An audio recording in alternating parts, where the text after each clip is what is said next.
Hello everyone. Big welcome to this unnamed podcast. This is the second episode of a music discussion podcast I am excited to start up. My name is Adel. I am a music nerd. I love keeping up with new releases and listening to the vast amount of music we now have access to thanks to streaming and vinyl resurgence. I am a passionate listener and beginner producer who's ready to put this idea of a podcast into action. For the past couple of years, I have sat on the thought of finding a platform to discuss music to an audience. I never wanted to do this myself. I love musical discourse ultimately, and I always was really intrigued by YouTube channels like Dead Hip Hop, who make discussions and kind of have an engaging group of people that talk for 20 to 30 minutes or so about music and albums. So pretty much the idea of this name podcast is to grab friends and other fellows in the future to cover an album with me. The people I will talk to will be of different listening habits and backgrounds. I love hearing people's different opinion on music, even if it's not quote unquote critical or well analyzed. I'm here just for the human experience. I just want to focus on the feeling and how we react as individuals to the music sphere. Today's EP will be covering experimental hip hop group Clipping and their new album There Existed an Addiction to Blood. I will be doing this with a friend of mine and work colleague Kama. Me and Kama both work casually for a theater in Oakland, and I would love him to. Yo, That's not my name. it isn't? No, it's not, bro. No, what? Okay, you can tell that I don't know him too well. We'll get there, bro. We'll get Okay, there. alright. No, but I mean, like, no. We gotta clear this out first. We have to clear this out because I just embarrassed myself. No, so my full name is Karanama, but you can call me Nama for No, short. not Kama, bruh. Okay, I was gonna hit you with the full name. Yeah, I know his name's like Karanama or something, but I thought you did like this like real interesting thing where you mix the K with the Ama. But, Yeah, you're not the only person who've done that. There's quite a few people, and it gets really weird sometimes because you get some really weird takes that people have of it. But no, that was a good one. That was a good one. No, I'll add I it to the just list. guessed your nickname. I just assumed your name. That's some fucked up shit. No, we'll get there, bro. We'll get That's there. all good, mate. Please introduce yourself. Hey, my name is Karanama Ruru. I am a first year student at the University of Auckland. I'm studying to be a secondary school teacher. I'm a very avid music listener. I know that's a very non-cliche statement to say nowadays, but I have a very wide musical taste. I like experiencing music of all different genres and sorts, from Western music all the way to all sorts of places in the world. I'm a very analytical music listener. I like finding deeper meanings to certain kinds of music, but I also know that just how to sit back and enjoy the ride. And with certain songs, you need to do that and not to be as analytical. But yeah, so that's me. I don't know what else to say. That's brilliant, mate. Do you feel like the whole term when someone asks, "Oh, what kind of music do you listen to?" Do you feel like that's quite difficult to answer, or do you feel like you don't want to say, "Oh, I listen to everything"? Because I try to refrain from that, even though that is true, but also it's something that is used all the time by different people now. I try to refrain from that as well, because you'll always get that one person that's like, "Oh, do you listen to Mongolian throat music and stuff like that?" Bro, you're not even woke if you don't listen to like industrial noise piece, drone pop. I don't know. Oh, for sure, like Catholic synth pop or something Yeah. like that. No, I just say I have a very broad music taste, and it's very hard to strictly define, because ultimately it depends on what mood I'm in and how I'm feeling about certain things, and that will sort of lead me towards a certain music taste over another. In general, though, it's for me personally, it's too hard to describe my music taste in just like a sentence. Or That's a couple of brilliant. That's words. why I always just go with the term musically curious. Absolutely. Yeah, we're just musically curious. Do you have some of your favorite artists? Maybe a big three, if you can. Yeah, big three. My favorite artist of all time at the moment is Frank Ocean. Channel Orange, absolute classic. Quite possibly one of my favorite albums of all time.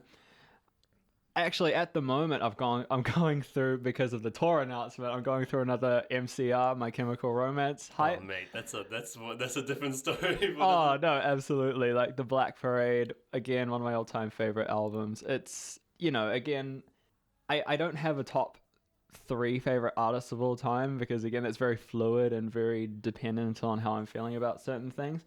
But someone that's always stuck with me is Frank Ocean. He's definitely one of my musical inspirations and idols. He's an easy one to relate to. He's so really in your face and always experimenting with different sounds. Have you?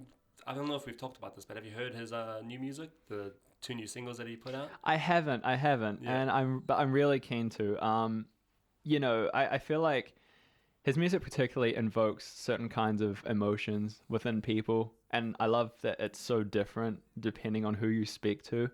Especially Blonde, that album in particular is a very emotional album for me in particular as well, because it holds a lot of specific memories to it. But I forgot what you asked. I'm sorry. No. It's okay. I was just asking if you listened to the two singles, Oh, but right. also to pin on My Chemical Romance. Just so I can announce it over here because I'm pretty stoked. I just copped my pre-sales yesterday. Oh, you were joking. Bro, straight up Vodafone pre-sale. Shout out to Vodafone.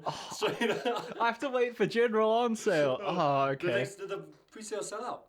Oh. Yeah, no, I'm pretty sure it did. No, because I'm not with Vodafone. So, Yeah. I couldn't do that, and then I'm not sure about the Ticketmaster pre-sale, so I have to wait for general on sale, and that. Oh my god, that's gonna sell incredibly fast. I don't know if the coppers would be onto me if I tell everyone this, but my friend used my Vodafone pre-sale and she bought us all tickets. So I was like, let's go. Are those sirens? Get ready to run. Straight up, yeah, man. Eyeliner, mascara on, skinny jeans on in the Western Springs heat. It's gonna be exciting. That's awesome though, because we'll be stuck with everyone sort of our age, a little bit older, that have grown up with them, and we're all going to be trying to invoke those emotions again. And I sort of link that back to music of other artists and how it invokes certain emotions, and I think that'll be really cool to see. Yeah, definitely. I'm so excited. And would you did say Black Parade. Any other favorite albums that you can just put out there before we move on to what we're actually supposed to discuss?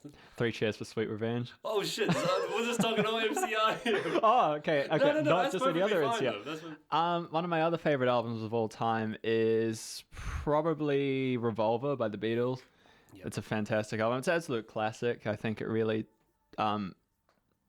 it's one of the very first albums that sort of broke away from that sort of traditional, bowl Beatles cut sound, suit, boy band sort of sound. And I think it's definitely one of my favorite albums of all time. Yeah, I was listening to what's it called?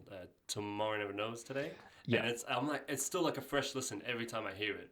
There's some of the best drums I've heard on a track. Absolutely, and it makes me a bit sad to realize that that's actually a loop. Yeah. But it's still really cool, and the backwards guitar solo and everything. Sounds Ringo. Yeah. Well, you almost had faith in you, bro. We love you still. Now, to link to this album that we're gonna talk about, which was released early October, but I feel like I wish it was just pushed 2 weeks forward just so it fit that Halloween period of music. But hey, it still prepped me up for Halloween.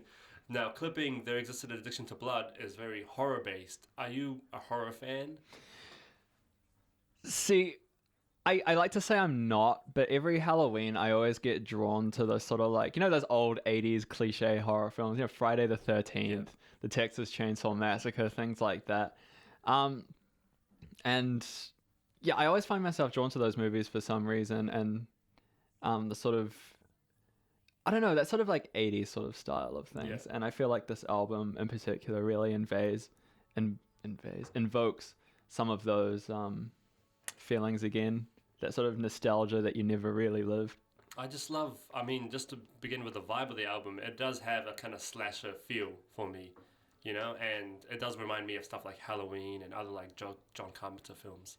Oh, absolutely. So that's like something that I'm really interested to get on. Me, when it comes to horror movies, I'm not that big of a horror fan, and usually when it comes to music, I stay away from because there is a horror genre of music, and in rap we have horrorcore, and that's people like Big L were a big part of horrorcore, even Eminem, who I usually don't listen to, but it is something that I find it really uncomfortable to listen to. I don't know why I felt so comfortable listening to this album in particular, more than I did listening to Big L talk about chopping bodies up, or 3 6 Mafia talking about, gang banging and rearranging limbs and all that kind of crazy shit. So it was really interesting to have another perspective of horrorcore that I actually felt more at ease to listen to. I don't know if maybe the vocalist is just a bit less threatening than Big Al. Yeah, because I had never actually heard of Clipping before I listened to this album, and I searched him up. It's like, that's the vocalist. Like he looks nothing like I thought he Straight would. up, Like, you look him up on Google, and his first photo is like him like having the looks like- cheesiest smile. he looks like the nicest guy ever.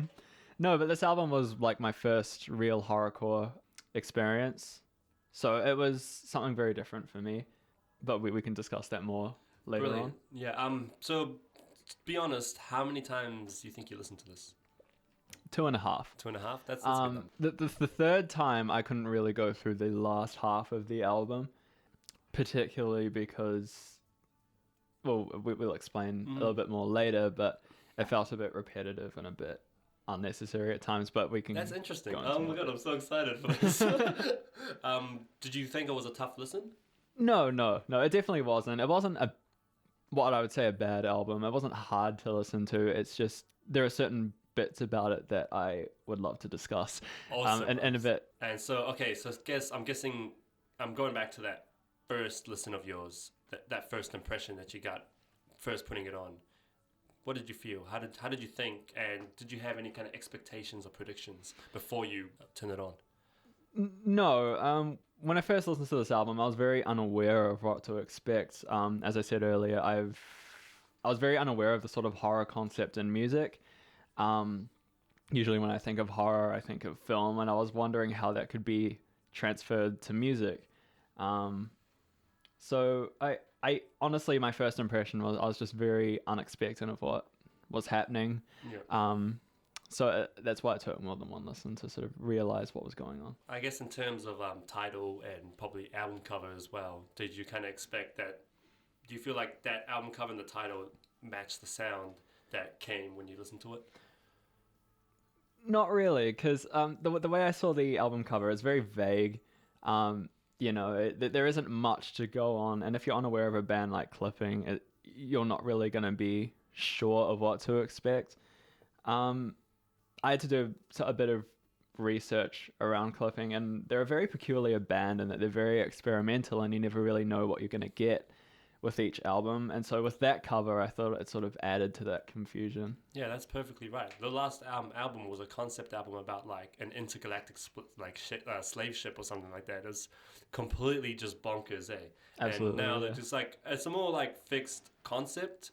It's nothing that I need to dive into too much, but I feel like the way he tells stories in this is really interesting, is a big reason why I really, really like this album. So we're kind of starting track by track. There's an intro, it's like an a cappella, and it goes into Nothing Is Safe, which we kind of briefly talked about, and I'm really excited to hear your full opinion on it. Yeah, so Nothing Is Safe. I felt a little bit repetitive. I'll start with the positives though. What I found really interesting, that pinging you can hear throughout the background of the track, throughout the whole song, I feel like it adds that sort of horror vibe in, for example, films like Alfred Hitchcock's Like Psycho. Yeah, and that famous, shower scene. I feel like it intentionally or unintentionally pays a lot of tribute to that. And then the lyrics as well used, I find very, it doesn't like beat around the bush. It goes straight into the sort of horror theme and what really is to be expected from the rest of the album. And I find that interesting because when I first heard it, it was the first single to come out for the album. So I first heard it, I wasn't too big on Clipping, but I did kind of like them here and there, you know what I mean? So put it on, and I kind of thought the same as you. Thought it was quite repetitive, but what kind of saves it for me is those build-ups, those eruptions of him coming into the hook and just going in more aggressive. And then when I kind of started hearing the story and the painting he kind of creates about this like kind of massacre that happens, you know what I mean? Like something just went down at this event, and it is bloody, it's gory, it is disgusting, and it kind of sets the album up, and that's why I like this song so much. I feel like it's definitely a better album song than a single song, and I feel like there are better singles on the album than Nothing Is Safe. Yeah, for sure. And I think, again, like anything in general, delivery is most of it, and the delivery of Nothing Is Safe is very passionate. It's very, again, to the point. And I think that adds quite a lot to it in terms of listening value. How about the next track, He Dead? So I read quite a bit into the lyrics of that. I felt like it's the perspective of a potential serial killer or monster per se, that sort of horror movie trope. And is it Ed Balloon or Ed Balloon? Ed Balloon. Ed Balloon. Yeah, he's a new artist. He does like alternative hip hop, experimental hip hop. Absolutely, like I love his patois, his accent that he uses. His feature brilliant. adds so much to it, and I really like that. It sort of adds that kind of, in a way, stereotyping witchcraft sort of like creepy vibe to it, and it's very good. And I think it really adds to that, again, that perspective of not necessarily what you would expect, like the victims of a horror movie, but more the person doing the damage, whether it be killing or stuff like that. Honestly, I fell in love with it really quickly, mainly for the Ed Balloon vocals. I think the way it starts, it just grabs my ear just like that. And I also love the breaths in the background. Yeah. I'm trying to hear of any kind of like Foley or like, non-diegetic noise that's happening in the background, and it's so quiet, and then you just hear these breaths come in, and it's just like, whoa, what's happening? You have his voice, his hook is really interesting, and of course I like the kind of comedic refrain of "he dead." Yeah, it's interesting, and the way he raps, the way David Diggs raps over just sparse nothingness of the beat, and he's able to just still like flow when there's nothing there. Yeah, yeah, it's so interesting. And like the concept, like, oh, he dead. Like, is the person that person's chasing dead? Like, are they screwed? Like, what's going on here? And I just like feel that. like everyone's dying in this Yeah. song and this scene. Like, no matter where you look, if you're looking left, right, up, down, everyone's dying. He dead, she dead. God, look up to God, he's dead. Like, This is like shit. You have nowhere to be found, and I feel like that it matches the quietness so well. It's so quiet. It's so just full of. It's an apocalyptic track. Exactly. And I think it sort of adds to the idea, like, your worst enemy is your own mind.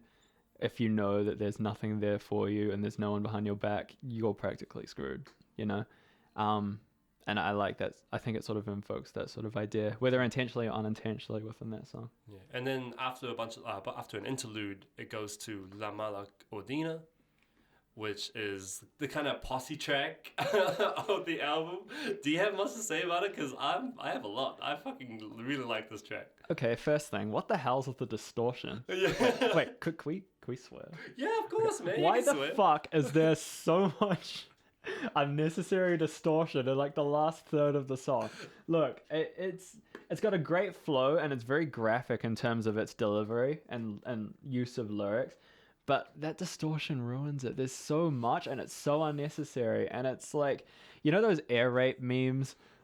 Yeah, and they just completely just like, oh, you know what would be funny if we just like plus it up by 20? Yeah, and it's like, it's just unnecessary for me, in a way. So pretty much, are you familiar with Benny the Butcher? One of the rappers on the track? Yes. He's the one that has that really slow flow. Mm-hmm. Wasn't too big on his feature, to be honest. I think it transitions well to El Camino's feature, which is just so bloody and just so violent, and he's spitting. He's spitting so well on it. And I just like how the song builds from a great verse from David Diggs in the beginning to a great verse by him at the end. But at the end, his voice is just distorted, it's crumbling down, and then the Rita's distorted noise production towards the last 2 minutes of the track is a personal favorite. I love how detailed it is as well. It's very detailed, and I understand that, it might, just like a lot of stuff in this album, it kind of does overstay its welcome. However, that's the kind of filthiness I want in a noise record or in an album that involves a lot of harsh noise. Yeah. If you're going to go there, go all the fucking way. I mean, and I think, in a way, it definitely adds to that experimental sort of vibe of the band. Like, think of bands like Death Grips and stuff like that, and their use of stuff like distortion. It definitely contributes to that sort of type of music. I definitely think it's not the noise piece, it's probably how long it goes for. And I just enjoy the shock value of it. Is Yeah. that it's still going, and it goes to the point where it's starting to just hurt me, you know? I'm just Yeah. like, this is painful. What's happening? But I guess it fits the theme of the album pretty well, and it fits that vibe. You can't escape. Yeah. You're fucked. You're gonna die tonight, you know? Yeah, exactly. Here's 2 minutes of harsh noise just to prove that. So I find that really interesting. How about the next track, which is a personal favorite, Club Down?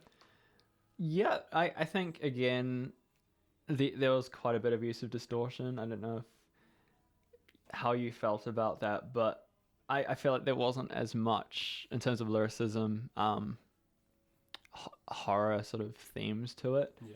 You know, like Did you kind of get the picture of what he was kind of painting in that whole Club Down? Like, I couldn't really. The term gangster shit kind of stood out to me, in terms of, you know, it really questioned me more than anything. What does this have to do with the sort of horror idea? I guess it reminds me of like, it's like putting this gangster rap mold into this scary horror situation where the club's getting shut down because someone's coming in there with a rifle and he's killing everyone. And that's what I thought about it. That's how I think about the track. Okay, yeah. You know?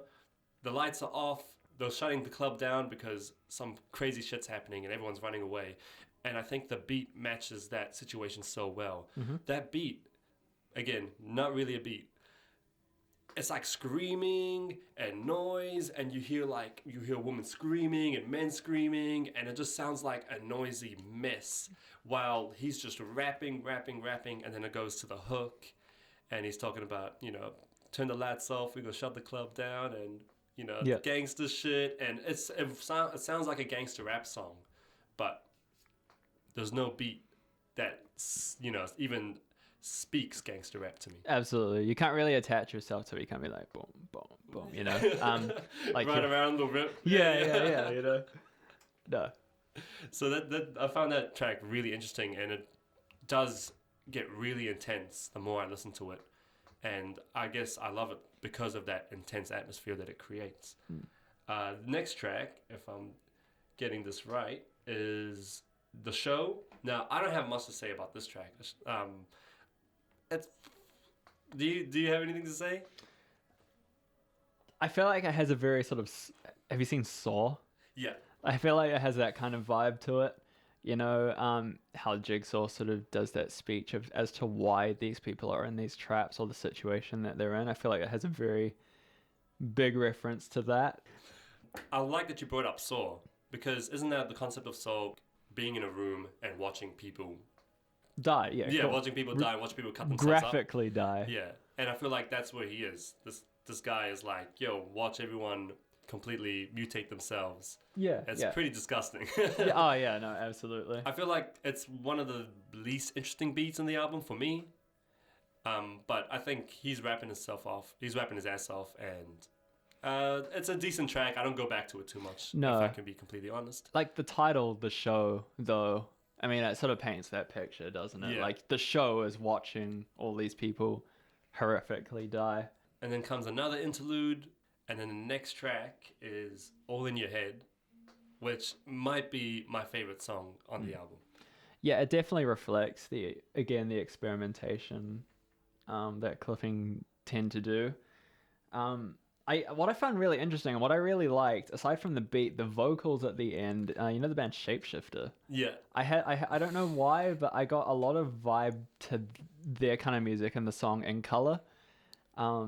Especially with that, I like it. It sort of gave me a bit of an EDM vibe in a way. That makes sense. Yeah. No, I understand that. I think the whole song, I love a song with a really big and monstrous build up. And the first half of the track is just so all over the place. Robert Hood's weird, fast-paced, switching vocals that go up, down, and you just don't know where she's going, and she's just like talking, pretty much just talking over this weird, distorted beat that just like sparks up and sparks down, sparks up and sparks down. Mm-hmm. I love the way she trades with Daveed Diggs, and I guess they're talking about like kind of like prostitution. Yeah. In a sense, I don't know. I couldn't really grasp the lyrics as much as the other tracks, but Mhm. I think it does the vibe of the female and male trading vocals and talking about real like pimp shit, hoes, all that kind of stuff. Yeah. It feels a bit uneasy, like your classic, fuck bitches get money track, and Yeah. then that breakdown, and it comes to this like religious, like soulful vocal break by Counterfeit Medicine, who I honestly recommend you check her music out. It kind of sounds like amateur, like college video music. Not Yeah, I not know. not that not that song, but Counterfeit Medicine's music. Okay. It's really Okay. weird. It's this complete contrast to All in Your Head and her vocal thing there. And just those harsh noise that come over her vocals. I want to hear an album that Yeah. sounds like that. That sounds like soulful vocals and just harsh noise in the background. Yeah. I think that would really pique my interest. And then the track after that, which briefly talked about, Blood on the Fang, which was the last single to come out for the album, and probably one of my favorite rap songs of the year.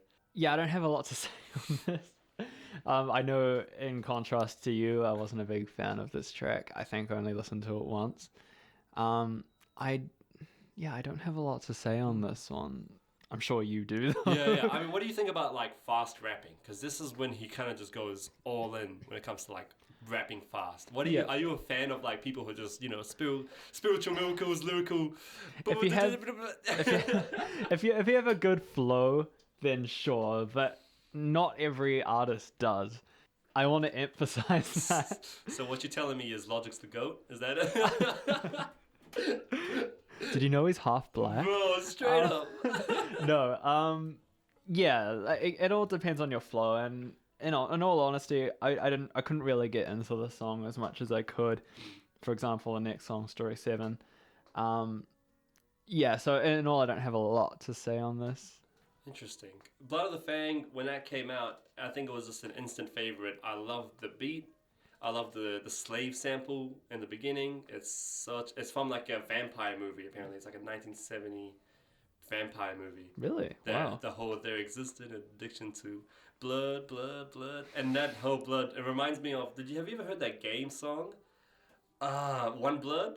There's a song by the gang called One Blood. And it has this like African dude singing in the beginning. Really? And he goes, blood, blood. And then the beat drops, blood. I was like, fuck. I honestly thought those were interchangeable, but I actually don't think they are. Anyway, yeah, I like the beat switches, the choir beat during the pre-chorus when he's like, drink up, blood on the ground, all that kind of shit. I think it's such a great like gangster rap / horrorcore track. Yeah. In terms of this song in particular, Blood of the Fang, I think it is probably showing David Dig at his most technical, and it's more like a show, like, yo, this is how technical of a rapper I am. And maybe that kind of does downplay the lyrics. Maybe that does downplay his voice. Because if there's any kind of gripe I have on this album, and that was even me giving this like a 7th listen, the only thing that I kind of have a gripe on is his voice. I feel like maybe it could have been a bit more aggressive, but when I kind of come to the grips that he's not a character, he's a storyteller, he's like the narrator. So I shouldn't really be thinking too much about how his voice sounds and how his voice matches the instrumental. Yeah. I still think he has the attitude and he's got the lyrical craft for it, so it doesn't bother me too much. But it would be good to get that character sort of like emphasized. Just replace him with MC Ride or something. Yeah. Oh no. No. I think David Diggs is so talented, and even though it is a small gripe, it does not really remove my enjoyment of the album. Yeah. And then Story 7, they have a story series clipping. Apparently every album's got like a different kind of story. Yeah. And they all kind of link and relate in a way. Mm-hmm. I'm not too familiar with the story series, so this one was kind of just like, it's like a story song about, what's this? She like lose a guy in or some shit? So it's a very sexual song. Yeah. And this caricature like Cynthia, I got the idea that she was a vampire, and she ended up bringing the wrong guy home, and he turned out to be a vampire hunter. That makes way more sense than I was Yeah, thinking. yeah. And then, like, because it brings up she got shot by a silver bullet and then she dies. And it's like, yeah, she brought the wrong dude home. Damn, because she's a vampire and she's just trying to kill everyone, eh? But then she gets killed because this guy hunts vampires. Yeah, yeah. Damn. So, yeah, I don't know how, I don't know if there's any deeper meaning. I think it's something to be taken very literally. Like, Yeah. it says story 7, it's literally a story. So I don't think there's any deeper connotations to it. But yeah, it's very interesting. It's probably the most to the point song of the album, in my opinion. Yeah, I feel like that he did are pretty to the point, and then it goes to a song that's very not to the point for me, and I'm still trying to like wrap my head around it. I do enjoy it a lot. The second to last track, Attunement, which is like these just noisy. Again, the instrumental reminds me of All in Your Head, so I can completely understand if you find that really repetitive. But I like his flow on this. The verses are good. The nut da da da da da da da. I think that flow is really interesting. Yeah. And it ends the album off quite interestingly, in my opinion. But I guess it's nothing that I'm too crazy about. I don't really have much to comment on. That, Story 7, and The Show are probably the only 3 tracks that I don't think are terrible. I don't think are bad. But maybe they'll growers to me because I have not really wrapped my heart around it. Yeah, yeah. They don't have that repetitive value to it. Yeah. Do you have anything to say about that song? Or was it No. kind of just like... Yeah, kind of flow over me, much like the next song we're going to cover. So if you could say it's a song. The next song, Piano Burning, bars, bro. Oh, yeah, bars. Straight fire, literal. Have you ever heard that meme? What's that meme of, fuck, he's that radio host, and he goes like... There's some motherfucking bars! You know nothing about that. That was me when I was listening to this song. So, bloody clipping. There was a meme. I can't remember what it was, but someone said... I can't remember where I heard it, but someone said Death Grips... No, they were comparing Death Grips to clipping, and they said clipping is like the theater version of Death Grips. Oh, yeah, like the theater nerds. Like, you know those, like, homeless guys you see on the corner of the street that yell at people? Yeah. That's all I think of when I hear Death Grips. Like, MC Rides, bro. Like, I love them. I love Death Grips. Don't get me wrong. This isn't hate. But, yeah, that's all I imagine. Because I just think of, like, this guy on crack, like, screaming into a mic, and then that's how they make a track. Bro, for Death Grips, for me, my dad watches a lot of, like Liverpool, like, soccer matches. Yeah. But he watches, like, Arabic commentary on it. Oh, okay. And I swear to God, the Arabic commentators sound like MC Ride to me. It goes, Yeah, honestly, it is so fucking funny. I'll have to show you a clip. It's like... What the fuck? That's the way they just like yell, yeah. And they got this really monstrous deep voice. It's like, oh, that's MC Ride, and completely going off topic, but yeah, Piano Burning, it is quite pretentious in a way. I mean, I think the only thing pretentious about it is the fact that they decided to make it 18 minutes long. Yeah, like is that really necessary? Like you're literally burning something, and you can hear like a bong being fired up in the background as well, and it's like. Yeah, it's unnecessary in my opinion. I do think it's ASMR goodness though. Oh yeah. I'm like listening, I'm like, ooh, getting little tingles. I'm like, oh, this is interesting. And I feel like it does end the album really well. Maybe because I think it's like that peace. Yeah. That final like quiet of like no one's dying other than this piano. Mm-hmm. And I think that's really interesting. You will never catch me fucking being like, oh shit, man, I feel like listening to some music. Let's listen to piano. Ooh, the 7-minute mark. Oh, yeah, I felt that in my soul. That's funny, but at the end, knowing clipping, it's a rapper and there's 2 producers, and those producers' passion is noise.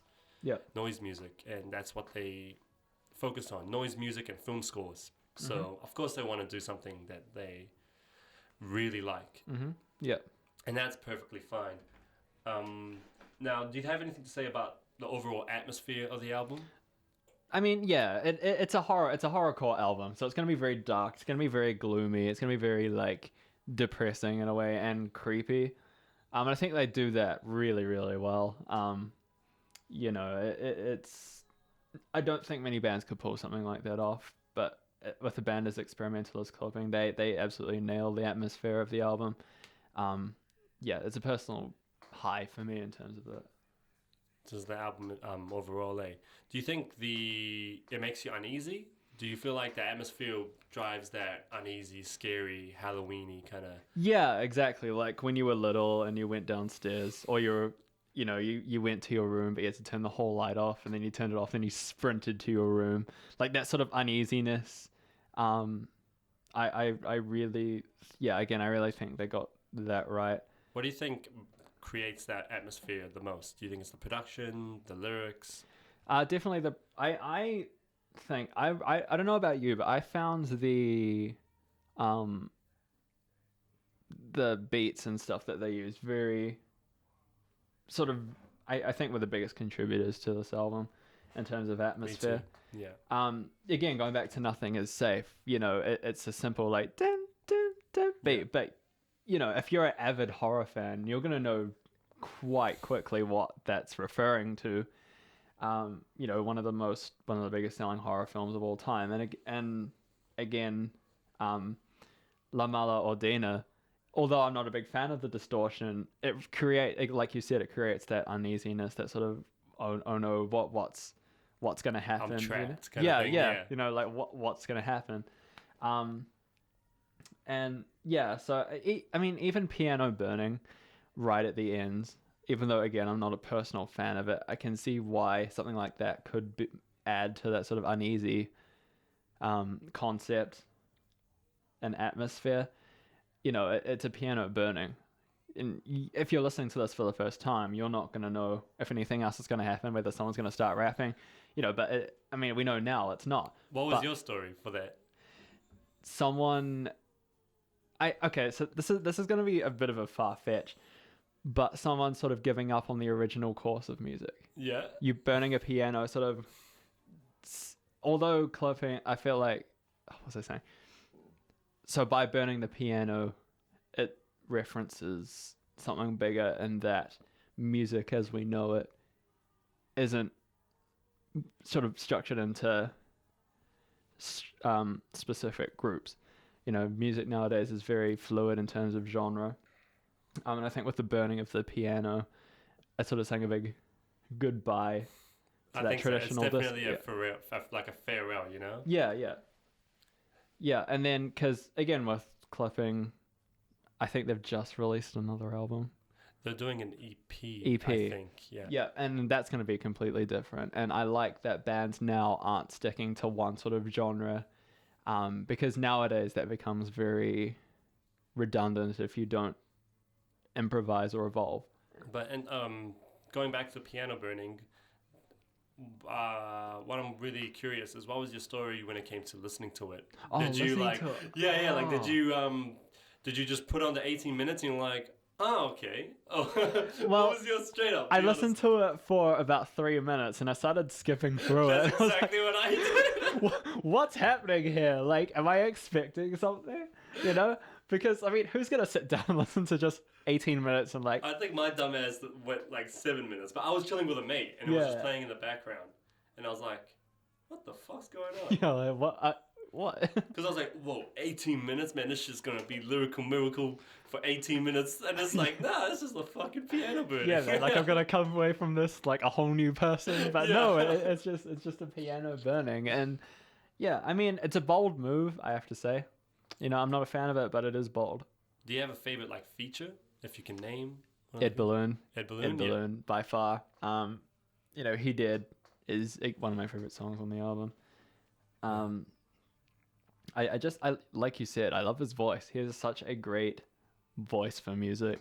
He's got an album out this year, and yeah. I haven't heard it yet, but it's on my queue now because I'm really excited to hear how he sounds like solo wise. Yeah, definitely. But Ed Balloon, love it. Definitely. Yeah. Mine will probably be Counterfeit Medicine, just because of her just soulful voice in the end of All in Your Head. I think it's special, and definitely a highlight for me for this year in music. Now, do you have favorite moments other than the Ed Balloon feature?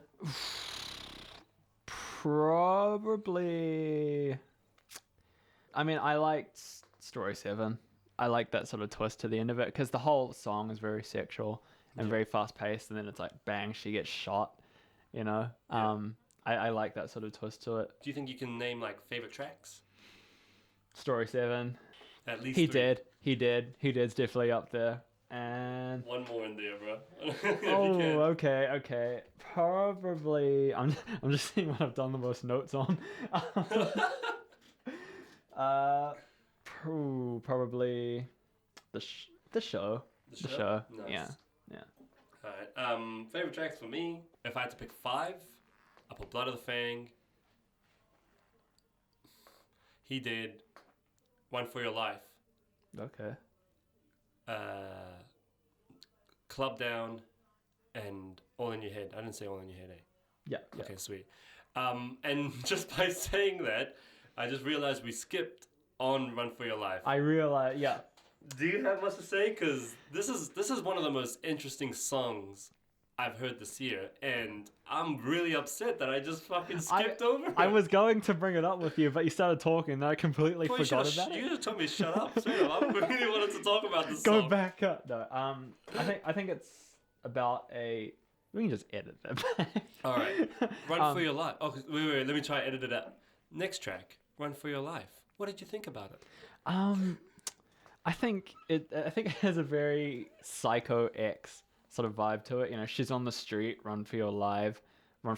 Sorry, that kind of repetitiveness of that. I feel like, well, not really a Psycho X, but any killer that's potentially a woman.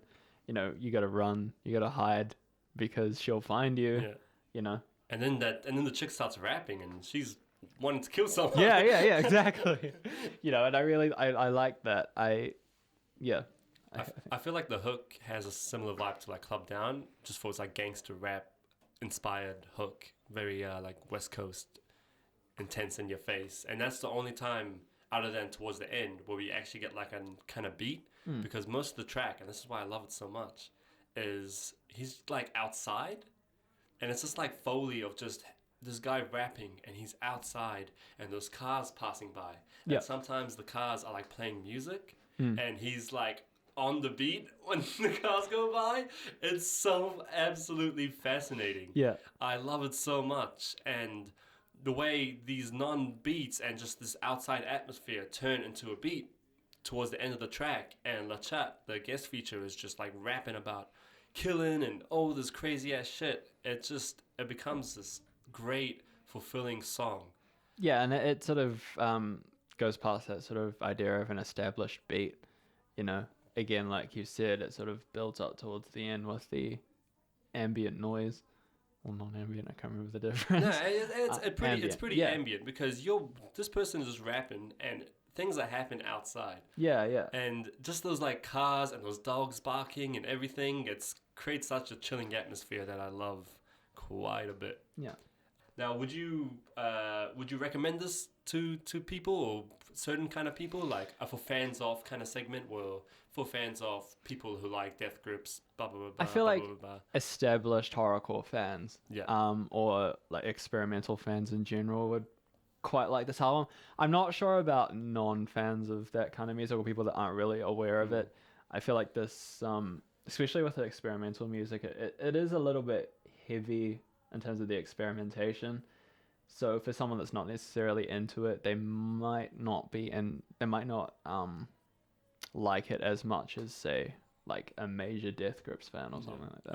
I guess I really want to talk to you about this, mainly because I know that you're, a hip hop fan, and I feel like something like this, which is a bit left field, and not only stays in that hip hop genre, but goes in different directions like noise and industrial hip hop and field recordings and all this weird crap.